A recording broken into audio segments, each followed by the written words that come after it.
Violent scuffles, broken windows and flares were seen on the streets of Kiev overnight as protests took place in the Ukrainian capital.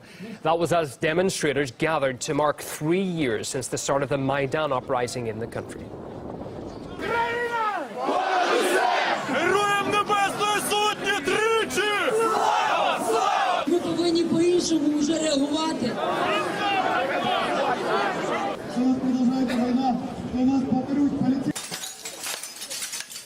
In 2013, protesters on Maidan Square rallied against the former president's reluctance to sign a trade deal with the EU, accusing him of corruption.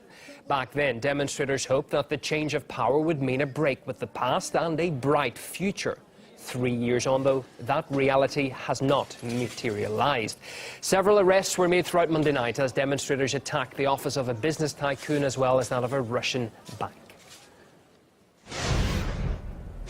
Now, if the Sex Pistols were to write their best-known hit today, the lyrics might now be "God Save the Queen" and "Make her pay her own repair bill." British taxpayers are being asked to fork out hundreds of millions of pounds to do up Buckingham Palace. But many people have signed a petition calling on Elizabeth II to cover the costs herself. As RT's Anastasia Churkina explains.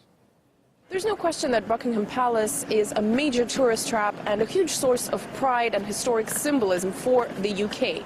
But following a latest announcement that the Queen will be getting as much as £369 million for, quote, essential renovations, as many as over 100,000 people have already signed a petition online calling for the Queen to foot the bill herself. Those officials who have approved this huge amount are saying that they hope it will appeal to the population's sense of nationhood. Well, let's find out if that's the case.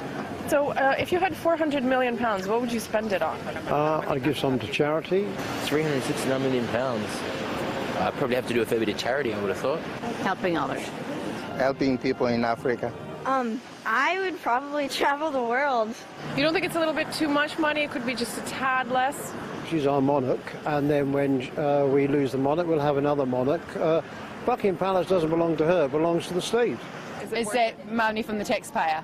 Well, it's costing the taxpayer that money. Does the Queen have her own money as well, doesn't she? That could be used. That's what people are saying. Well, probably perhaps the monarchy could pay for some of the renovations themselves, so perhaps they could go splits.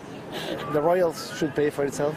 I think the palace does need renovating, but I'm not sure the taxpayer should be paying for it, to be honest with you. Oh, it's coming from tax dollars. Oh. Yeah, I think that's pretty crazy. What needs to be renovated in that one, though? Boilers, pipes, they're saying they haven't renovated since 1952, but it is $369 million. That's a lot, actually. How many boilers they got, actually, in the palace? I don't know, dozens. I think it's absolutely disgraceful. And if I had that amount of money, that's the kind of thing that I would be looking at doing as well, is actually supporting the people who actually need it. She doesn't need it. I wish I had it. I wouldn't spend it on Buckingham. Coming right up, an investigation into how citizens of some EU states are forced to work for low wages by exploitative corporations.